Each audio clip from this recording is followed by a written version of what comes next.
Today we've got a ProRevenge story that makes somebody inhale salt all night. We'll get into that in a bit, but first, neighbor had 2 break-ins after not calling to have the door repaired. This is more in line with the universe taking revenge. Anyhow, you've all had those neighbors that simply don't care. If a fire's about to start in a trash can, they just walk by because someone else will deal with it. The front door of our apartment complex was broken, so it stood permanently open. There's a number on the wall that goes to the janitor so he can send someone to fix it. I usually always call this number if something important, like the elevator, is broken. This time I figured it was someone else's time to call. It went 3 days and nobody called. Then someone broke into my neighbor's apartment by drilling into the lock when she was at work. She then called her insurance company, and the insurance company sent someone out to look at it, and the insurance agent asked why the front door was wide open. My neighbor explained that they hadn't fixed it. Then the insurance agent asked how long it was since my neighbor had called them.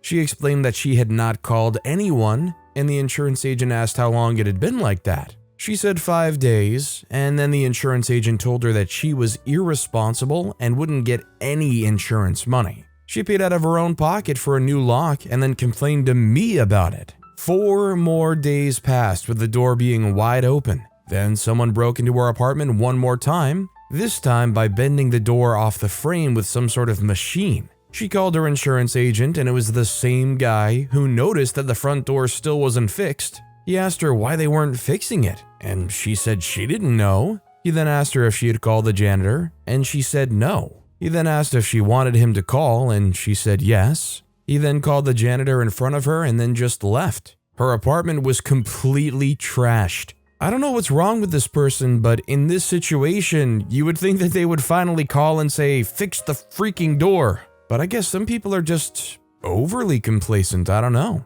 Also, hi, I'm Steven, and if you enjoy awesome stories of revenge, why not hit those like and subscribe buttons down below? That said, our next story is new neighbors and their dog poop. So I, 34-year-old male, lived in a nice quiet neighborhood. Most of my neighbors are elderly and we get along pretty great. That was until my new neighbors moved in, a couple around my age with a baby and a dog. They never pick up after their dog, and yes, I've asked them to pick it up a few times. It got to the point that I stopped asking, as I don't have a dog and it's annoying having to watch my steps walking in my yard. I feel I shouldn't have to pick it up. I've tracked dog crap into my house once. It was late night, and it sent me over the edge. But I kept my cool because I hate blowing up on people, and plus I've asked so they know it's out there. Their dog barks constantly day and night, lunged at a couple walking by, and is never on a leash. Never on a leash. I don't know what breed it is, but it's a massive dog, easily over 110 pounds.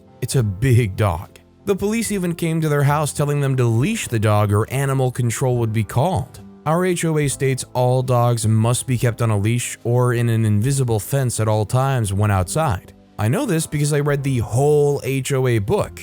The book has breed restrictions but not weight restrictions, so you can have a big dog but only certain breeds aren't allowed in our neighborhood. I once overheard them laughing about me asking them to pick it up like it was a comical thing to ask. I didn't say anything about it because I knew how I was going to handle it. My neighbors got a new roof put on their house in February, so for the last 5 months, I've been going out late night and throwing it on top of their roof with a shovel. Their brand new roof is littered in dog crap.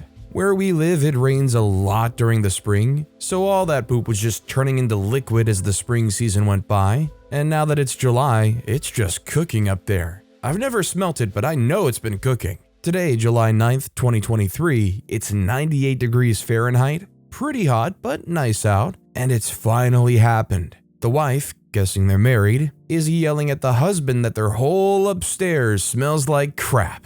I can hear this because I'm sitting on my back porch right now, sipping some iced tea. Can't figure out why or how. The gagging is what made me laugh the most. I don't want the dog hurt or killed. I know it has to go somewhere. It can't hold its crap forever, I know this. But pick up after your dog.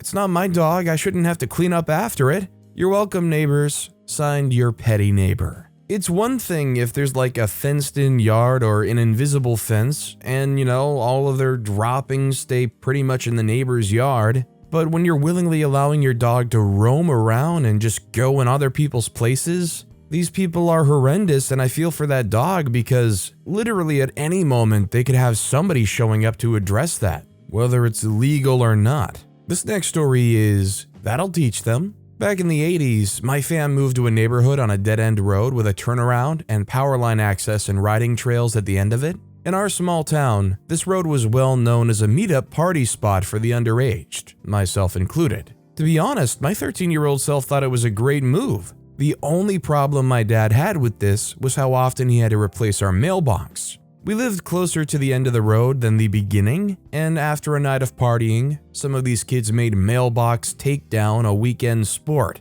It happened often, so often that after numerous replacements, he mentioned it to our neighbor at their Sunday service. Their Sunday service consisted of a bunch of dads, mostly vets, that would show up at my neighbor's garage to drink, talk nonsense, and shoot darts after the wives left with the kids for church service. It was a man cave before man caves were a thing. So, with a busted mailbox needing fixing and my dad complaining about it, they made a plan of replacement. The neighbor worked for the power company and just happened to have a few old extra telephone poles laying around. They cut a 7 to 8 foot piece off of a pole, and my dad got the hole digger out and went to work. It took him hours to dig the hole, but he knew it would be a one and done. So it was worth the effort.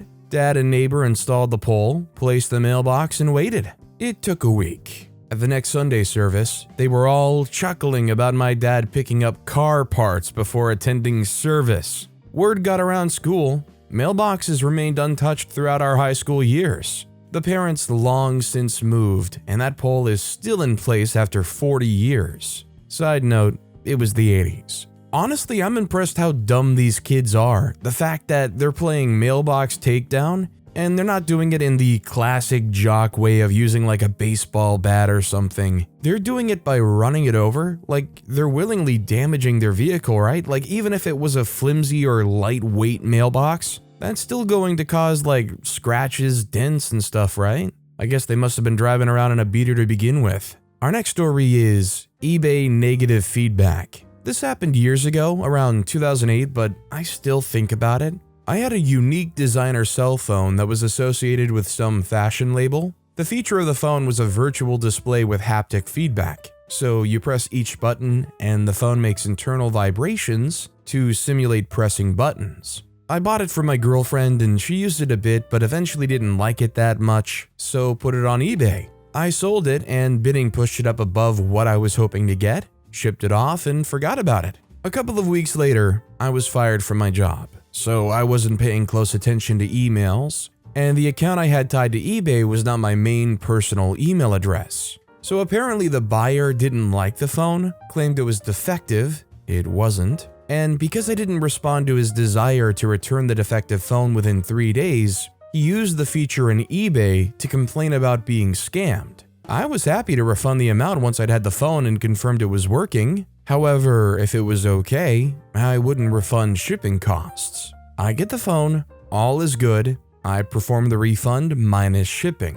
Then 1 week later, the buyer gives me a negative review, the first one I've ever received. Really ticked me off because not only was he just having buyer's remorse, he was a huge jerk during the entire refund process. I eventually added him to my sellers to watch list. Now here's the petty revenge part. 2 years later, he's selling a bunch of stuff, and I'd moved since then to a different state. He has a cheap electronic device listed, so I buy it using a different eBay account. Then when I get it, I contact him and state that it isn't working. He doesn't respond, and I file an eBay complaint. I get all annoying to him, get a refund, and then give him a bad review. I feel like a lot of people in this situation would be like, oh, I hate this person, I want to get revenge against them. They would add them to their seller list and they're just ready and waiting. And then 2 years go by and eventually they'd be like, oh, that guy's a total jerk, but it's not worth it at this point. But OP's like, no, 2 years later, I'm finally capable. I've been counting my days down till this. Also, can we point out how ridiculously mid-2000s this is? Designer cell phone associated with some fashion label? Kinda makes me nostalgic for that era before iPhones and smartphones really took off. Our next story is 1930s schoolboy petulance. My late father told of his elementary school days learning from the Brothers of St. Joseph. I don't remember why he was seated at the front of the classroom, but he was. His teacher would always lean on my dad's desk and it annoyed my dad. One day he decided to get to school early and take all the bolts out of the desk and precariously balance the desk back together again. He went about his morning pretending nothing was different. Then the good brother went to lean on the desk as usual and met a gravitational pull instead. I would imagine Dad got paddled at school for it and then got a second round at home from his Irish immigrant parents. The teacher stopped leaning on the desks after that. I'm willing to bet OP got a wealth of extremely fun stories and tales of old from a man like that. Our next story is Landmine Revenge. I just remember this one after reading some other stories. This story must be nigh on 40 years old. The cast are an elderly gentleman I'll call Ivan and his dog-owning neighbor who I'll call Karen. No particular reason, but it seems fitting. Back in the 80s, people let their dogs foul in the gutter as that was regarded as good form. Nobody cleared up after them. Those laws came later. Nevertheless, letting a dog use anyone else's garden was the height of bad manners. In our admittedly short road, there was only one dog owner, Karen, and she let them foul wherever they pleased, arguing that it's only natural and it's good for the plants. Well, Ivan owned one of the gardens that the dogs regularly fouled, and this particular morning he stepped in one and ruined his suede shoes. They had to be replaced. He was about to chuck them in the bin when he had a rather wicked idea. He very carefully put them back on outside and, being sure to walk through a few more landmines, went to Karen's house. He knocked on the door, she answered, and he asked to borrow a cup of sugar. She said, "Of course, come in," and turned away to walk to the kitchen. Ivan walked in across her fairly new hall carpet, into the lounge and into the kitchen, where he accepted the proffered cup, turned and made a beeline for the door, leaving the cup on the hall table before leaving. You could hear the anguished scream from his house 3 doors down. The dogs were under better control for a while, until one day they weren't. And that day, she, his words, heard a knock on the door and a voice asking for a cup of sugar. Apparently, she moved away shortly after. I can just imagine the visual of this guy in her house as he gets the sugar and he's gonna turn to walk away. Just makes sure he digs his heels into the ground on that spin so he really just scrapes the bottom of those shoes on that rug. A nice solid ground connected spin on that rug and then pew right out the door. This next story is getting the last paycheck twice. Okay, so this was years ago from a friend. The store rhymes with barget. Working overnight stocking shelves at a place where the workers wear red shirts and the logo is a red circle. The overnight employees were really crappy people. He says he brought treats for everyone to smooth things over, but they were just adamant at being at odds. Job was crap. My friend slowed down a lot. They wanted 2 boxes opened and shelved per minute. He was best and worn out and slowed down. They decided to fire him. If you're not familiar with the large retailer in the US, they give your last paycheck in cash. And if you have a direct deposit set up, they send it and then pull it back right away. Nightmare if you have automatic bill payments set up. So he looks at his banking app and sees the money come in and out right away. He gets there on payday the same day. They don't have a check and tell him to come back later for your shift. He comes, they give him his cash and say he's fired. He calls up his bank and says the money being pulled out right away was a glitch or fraud. They refunded the money and sent him a letter saying they agreed that it was fraud. So he kept the cash and direct deposit. The cash was the previous 2 weeks' pay plus the few days of the next cycle. The direct deposit was only the previous 2 weeks, so not quite double the pay, but close. To anyone who gets the axe from there, do the same. As far as I know, they still fire people like this with the pay and pull the direct deposit routine. Yeah, I don't really understand how they can direct deposit and then pull it back. Is it like a chargeback type thing? Either way, yeah, I mean, what's the worst you're gonna do from trying to dispute this chargeback? This next story is glitter bombs for 10 years. I worked in a very stressful job for 3.5 years. Towards the end, I had some surgery and wasn't in a good headspace. I went into the back room one day and was sobbing. Well, apparently sobbing at work was unprofessional and should just get a Xanax prescription per the head of HR. I was off work on a mandated leave because of mental health issues when she called me to come in and tell me this, by the way. She also told me I was demoted and wanted to know how much the demotion was going to reduce my salary. I swear, she was salivating when she said that. My manager at the time interrupted her and said, No, OP never took a raise when she took the position because she took the position at a favor to the old boss, so she doesn't get a pay cut. Visible sad face on the head of HR. I guess I was one of the higher paid people? I don't know. Eventually I found a new job, was able to leave, this was 10 plus years ago, and they checked credit scores at the time for jobs. Mine was still suffering from my divorce. But man, I could still remember the looks on her face when she told me that crying from the stress of the job was unprofessional and to go on Xanax. How she would hound me for every possible infraction, but ignore the sexual harassment I reported. First, the company forgot to take my master key before my last day. So on my last day, I saran wrapped anything in all the management offices I could get into. Pens, keyboards, chairs, snacks, scissors, etc. I left the key inside several layers of said saran wrap and left it in the offices before I left. Then I waited. Around the time the anonymous glitter bomb companies had started up. I didn't have a lot of money, but I set enough aside to send her a glittery package once a year or so. And to keep her from figuring out what the package and envelope might contain, I used several different companies which each used a different packaging. Sometimes I'd send those prank candles that started as vanilla but then turned to fart scent. I heard she got married, so I sent her one of those congratulations cards you had to destroy to turn off. Later, a bear that had to be destroyed to stop singing on her anniversary. Then back to glitter. Then rooster lollipops. I meant rooster, I never sent actual not safe for work, other word for rooster, etc. No more than once a year, but on and off for 10 years. She retired, so I obviously stopped. They were sent to work, not home. And honestly, she probably doesn't even remember me. I don't think she ever figured out who did the glitter. To be honest, she ticked a lot of people off. You know, sometimes HR can be the saving grace, and sometimes HR can be your worst enemy.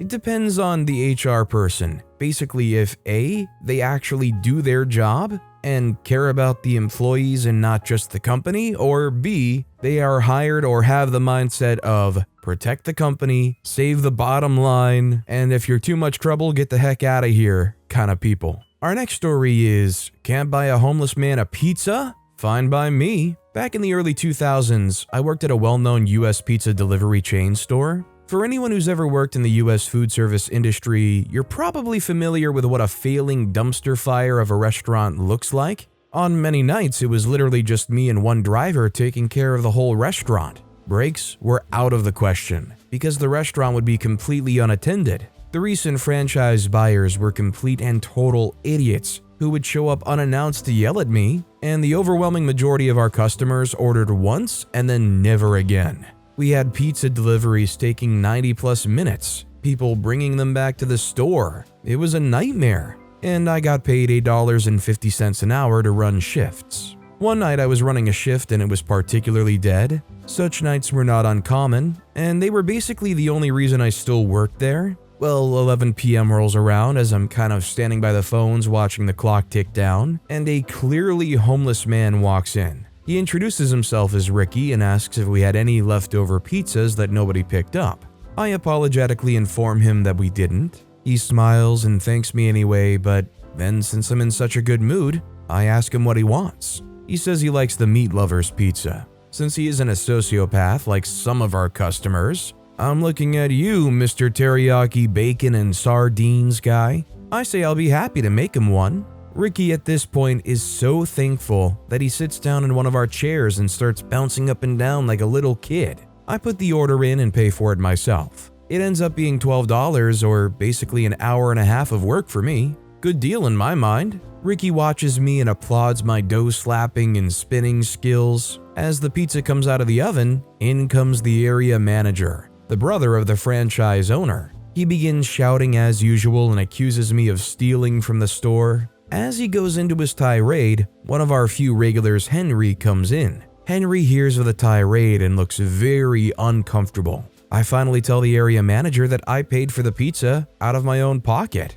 Area manager shouts a bit more, calls me a liar, says the count better be right that night, and leaves. I apologize to Henry and Ricky, who both tell me, an 18-year-old kid, yeah, work sucks, doesn't it? Ricky gets his pizza, Henry gets his, and they leave around the same time. I see them talking outside. The next night, Henry calls me for an order. This was unusual because he was generally a once-a-week guy. I also found it unusual that he ordered a meat lover's pizza instead of his usual Supreme. I took it, made it, and 20 minutes later, Henry calls again apologetically to cancel it. I say okay. In a bizarre coincidence, Ricky rolled in right around that time asking for a pizza. I just so had one that was going to go uneaten, sitting under the heater. And so began the nightly dance. Henry would call, order a meat lover's pizza, and I'd make it. Henry would then call again, cancel, and Ricky would coincidentally roll in every night, same time. You could time it to the second. This went on for months. Eventually, the area manager caught wind because a bootlicker coworker of mine narked on me, but I responded that I was just doing my job as instructed. They then stopped putting me into the schedule rotation in a quiet firing sort of way, but I really didn't care. The restaurant went under about a year later. Obviously, it wasn't all Henry, but I was glad to see it go. Well, dang, at this point, I just feel bad for the guys once their routine was up. But honestly, considering the calories and getting a pizza every single night for months on end, probably lasted them a good while, I would think. Honestly, this might have been a saving grace to really help them pivot to a good point in their lives being homeless. Because if they could split a pizza every single night, they're probably not going hungry, and in theory, they'd be able to focus on actually turning things around a little bit. Our next story is, quit my job at an upscale steakhouse, but not before making sure all the customers knew what a jerk the owner was. This happened back in 2009, but I shared it in a comment on another sub yesterday and figured it belonged here too. I was waiting tables at an upscale steakhouse and the company culture was absolute garbage. The owner, Gary, was constantly throwing tantrums and screaming at everyone, and we all hated him. He'd line us all up before every shift just to berate us and yell how lucky we were that he'd hired us, because we were all crap at our jobs and no one else would ever have us. Stuff like that. The only reason anyone ever stuck around was because the money was good due to the high ticket prices and solid customer base, as well as the fact that there weren't many other employment options for fine dining service in the area. In addition to being a massive jerk, Gary was also a cheap idiot. There was this 6-foot-tall dessert cooler in the kitchen that had a broken door, and he put off fixing it for months because he didn't want to spend the money. So it was just sort of hanging on its hinge and you had to be really careful opening it. Inevitably, during the height of a Saturday night rush, it fell completely off and hit one of the servers hard. So she's laying there on the kitchen floor, bleeding from a serious-looking wound on her head, and Gary's standing over her and screaming down at her, "Way to go, just brilliant. What the freak am I supposed to do now? It's the middle of the rush, you've got a full section, and no one's going to be able to pick up your gosh darn tables because everyone who works here is useless and incompetent. You should have been more careful." I'd seen a lot of his crap, but this was the hard line. And I made the decision right then that I was out. So when I got home that night, I typed up a letter to Gary, telling him exactly why I was quitting, and leaving no detail out when it came to his tantrums, his verbal abuse, and the hazards in the workplace that he wouldn't address. I printed out 30 copies, went in early for my opening shift the following day, mid-afternoon, the place was only open for dinner, and hid them all over the restaurant where guests would find them. In the menus, under the napkins on the tables, in between paper towels in the restrooms, etc. Some were in really obscure places, so that they wouldn't be found right away and would keep popping up randomly. Surprise! Allowing my legacy to live on. Then, instead of working my shift, I left before the pre-shift lineup. Fast forward to a couple of days later, when a coworker reached out and shared with me the beautiful details of Gary's head almost exploding with rage when he found out about the letters. A couple tables read them and walked out before ordering. People in the dining room could hear him screaming from the kitchen. Apparently, they were still finding letters weeks later, and every time one surfaced, the vein in Gary's forehead would pop out and he'd disappear into his office and slam the door. It remains one of my proudest moments, and my only regret is that I couldn't be a fly on the wall watching this all unfold. Honestly, I think a guy like this deserves every bit of that revenge. I don't think there's anybody you can really report him to for his behavior. Like, was their actions something that violated some kind of workplace safety rule? Or is it just something that you have to kind of spread the word about and share your experience with the owner of this restaurant that is so horrendous that this place needs to just be boycotted until new ownership can move in.